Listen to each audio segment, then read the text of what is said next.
పేదవాళ్ల కోసం తెచ్చిన ఇందిరమ్మ ఇల్లు పథకం ఇప్పుడు అధికారుల నిర్లక్ష్యం, స్థానిక నాయకుల దుర్వినియోగానికి బలైపోతోంది. మంచిర్యాల జిల్లా లక్సటిపేట మండలం బలరాపేట గ్రామంలో అర్హులైన పేదవాళ్లను పక్కన పెట్టి ధనవంతులకు అధికారుల చిత్తశుద్ధికి డబ్బులు ఇచ్చేవారికే ఇల్లు మంజూరు అవుతున్నాయంటూ బాధితులు ఆవేదన వ్యక్తం చేస్తున్నారు.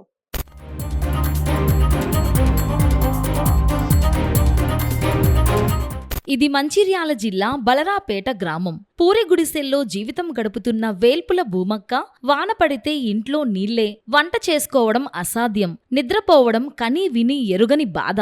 ఇలాంటి పేదవారి కోసమే ప్రభుత్వం ఇందిరమ్మ ఇల్లు పథకం ప్రవేశపెట్టింది. కానీ గ్రామంలోని మాజీ సర్పంచ్ కందుల మోహన్ తన ఇష్టానుసారంగా లబ్ధిదారులను ఎంపిక చేసి డబ్బులు ఇచ్చిన వారికే ఇల్లు కట్టిస్తున్నాడని ఆమె ఆరోపిస్తున్నారు.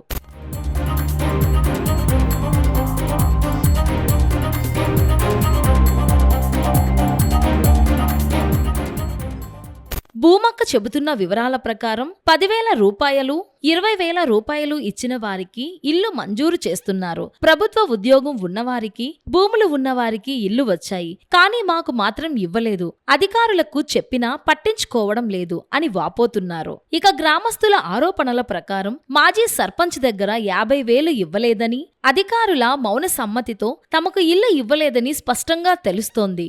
ఇలాంటప్పుడు జీవోలు, నిబంధనలు అన్నీ శూన్యం కావడం, అర్హులైన పేదలు న్యాయం కోల్పోవడం శోచనీయమైంది. మాది బలరాపాట.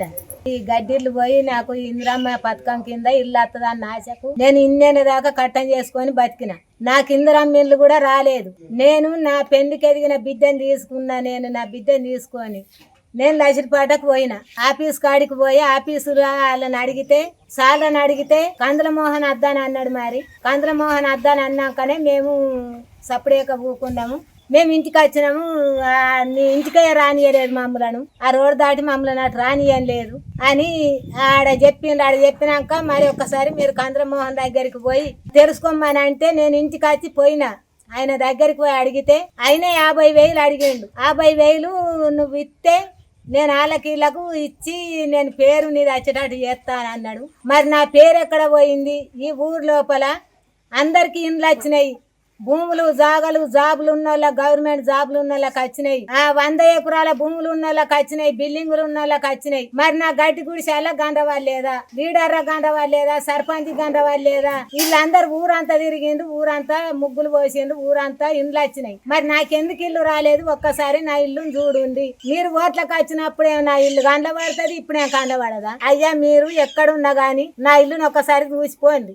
ఇలా అధికారుల నిర్లక్ష్యం, స్థానిక నేతల దుర్వినియోగం వల్ల ఇందిరమ్మ ఇల్లు పథకం అసలు ఉద్దేశాన్ని మర్చిపోతుందన్న వాస్తవం మారాల్సిన సమయం ఆసన్నమైందని చెప్పాల్సిందే. బాధితులకు న్యాయం జరిగేలా ప్రభుత్వం తక్షణమే స్పందించాలని బాధితురాలు కోరుకుంటున్నారు.